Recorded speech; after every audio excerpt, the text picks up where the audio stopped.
देखो गाइस, अगर आप भी रील से मोटिवेट होकर अपना ई कॉमर्स बिजनेस स्टार्ट कर रहे हो तो थोड़ा रुक जाओ और ध्यान से देखना इस वीडियो को, क्योंकि आज की वीडियो में कुछ ऐसी चीजें बताने वाला हूं जो एक e commerce seller daily face करता है। अगर आप रील्स देख रहे हो तो वो 1 मिनट की होती है, 2 मिनट की होती है, हवाबाजी वहां पर दिखाई जाती है। लेकिन आज जो मैं पूरा अपना एक्सपीरियंस बताने वाला हूँ कि मैं जो अभी काम कर रहा हूँ, ई कॉमर्स कर रहा हूँ, तो मुझे क्या क्या दिक्कतें आ जाती हैं, तो मैं 5 पॉइंट में अलग अलग बात करूंगा। और मैं यही बताना चाहूंगा कि आपको बिजनेस में आने से पहले सारी की सारी चीजें क्लियर हों, क्योंकि काफी ज्यादा लोग ई कॉमर्स में आ जाते हैं रील से मोटिवेट होकर और अपना बाहरी लॉस कर कर बैठ जाते हैं। मेरे खुद के एरिया के अभी 3 से 4 बंदे ई कॉमर्स में आए थे और वो अभी मार्केट से गायब हो चुके हैं बिकॉज ऑफ लॉस। उन्हें अच्छा खासा लॉस हुआ और अब अभी मार्केट से बहुत जा चुके हैं। तो मैं यही चाहता हूं कि आपको सारी की सारी चीजें पहले से ही पता हो। तो मेरा पॉइंट नंबर 1 है ऑर्डर डिस्पैच डिले।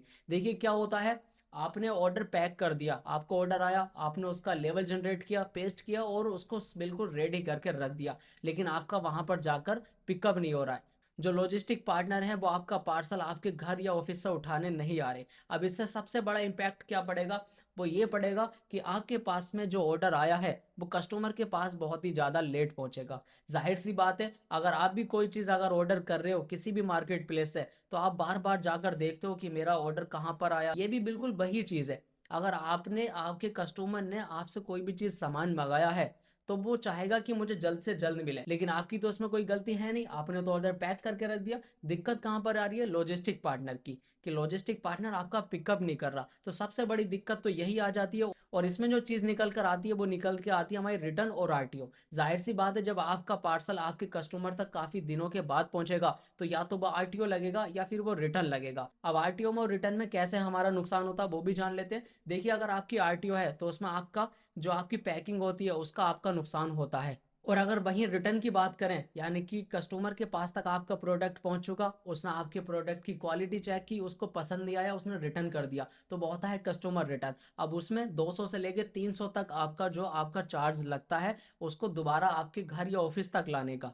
ओवरऑल अगर आपका लॉजिस्टिक पार्टनर बिल्कुल ठीक होता है, आपकी आरटीओ आपकी रिटर्न बिल्कुल टाइम टू टाइम लेकर देता है, तो उससे आपका कैश फ्लो बना रहता है। तो यहाँ पर मैं प्रेफरेंस देना चाहूंगा आई थिंक लॉजिस्टिक पार्टनर को। यहाँ पर आपको क्या क्या ऑप्शन मिलते हैं मैं आपको वो भी बताता चलता हूँ। देखिए, सबसे पहला तो ये, अगर कस्टमर आपका रिटर्न कर देता है, आरटीओ कर देता है, तो आप उसको इजीली ट्रैक कर पाते हो, पता लगा पाते हो। और वहीं जब आपका पार्सल जाता होता है कस्टमर तक, तब भी आप उसको ट्रैक कर पाते हो कि मेरा पार्सल इस टाइम पर कहाँ पर है और कब तक मेरा पार्सल कस्टमर तक पहुंच जाएगा। तो ये चीज मुझे आई थिंक लॉजिस्टिक में बहुत ही ज्यादा अच्छी लगी। एंड यहाँ पर 29,000 से ज्यादा पिन कोड अवेलेबल रहते हैं, जिससे आपका पार्सल पूरी इंडिया के कोने कोने तक इजीली पहुंच जाता है। एंड आई थिंक लॉजिस्टिक में एआई सपोर्ट भी रहती है, जो पहले से रेड मार्क करके अलर्ट कर देती है कि ऑर्डर फेक है या फिर ये जा पाएगा या नहीं, जो कि मुझे पर्सनली बहुत ही अच्छी चीज लगी। And third is NDR feature, जहां पर 6 स्टेप लगाए जाते हैं। सबसे ज्यादा जो सेलर को दिक्कत आती है वो ये आती है कि जो हमारा कोरियर पार्टनर होता है वो पार्सल लेकर जाता है कस्टमर के पास तक और फेक रीअटेम्प्ट लगा देता है। लेकिन यहाँ पर 6 स्टेप लिए जाते हैं, उसके बाद मैसेज भी किया जाता है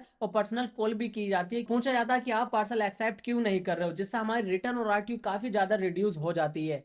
लिंक आपको डिस्क्रिप्शन में मिल जाएगा, इसको एक बार ट्राई जरूर करना, इससे आपको काफी ज्यादा फायदे होंगे। And fourth, I think logistic में आपको एक पर्सनल मैनेजर दिया जाता है ग्रुप बनाकर, जहां पर आपको कोई भी दिक्कत आती है, आपका पार्सल लेट हो रहा है या आपकी आरटीओ रिटर्न आपके पास तक नहीं आ रही है, तो जो आपको पर्सनल मैनेजर मिला जाता है ग्रुप में, वो आपसे डिस्कस करके सारी चीजें क्लियर कर देता है। और ये भी सारी की सारी चीजें 10 मिनट के अंदर हो जाती है। सबसे ज्यादा जो हमें दिक्कत आती है हम जैसे सेलर को, वो ये रहती है कि हमारा पिकअप टाइम पर नहीं होता है। अगर आप इसको चूज करते हो तो आपका पिकअप भी टाइम पर होगा एंड सारी की सारी चीजें आपको टाइम टू टाइम दी जाएंगी। और अगर मैं फिफ्थ नंबर पर बात करूं, जो कि मुझे पर्सनल बहुत ही ज्यादा मेरा टाइम जाया करती है, वो है लेवल जनरेशन, जो कि मीशो पर देखने को ये दिक्कत मिलती है।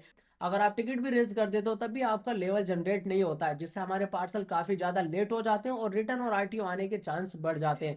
अभी मैं बताता हूँ, अगर आपको भी लेवल डाउनलोड करने में दिक्कत आ रही है तो आपने क्या करना है, रात में 12 बजे के बाद एक बार ट्राई करना है। जैसे ही आप ट्राई करोगे, मैंने भी कई बार ट्राई करके देखा था, तो मेरे ज्यादातर जो लेवल है वो डाउनलोड हो जाते हैं। अगर उसके बाद भी नहीं होते हैं तो आपने सिंपल से एक टिकट रेस करना है जाकर level is not gate generated में, इसके बाद ज्यादातर लेवल डाउनलोड हो जाएंगे। बाकी मिलते हैं नेक्स्ट वीडियो में, जब तक के लिए बाय बाय, टेक केयर।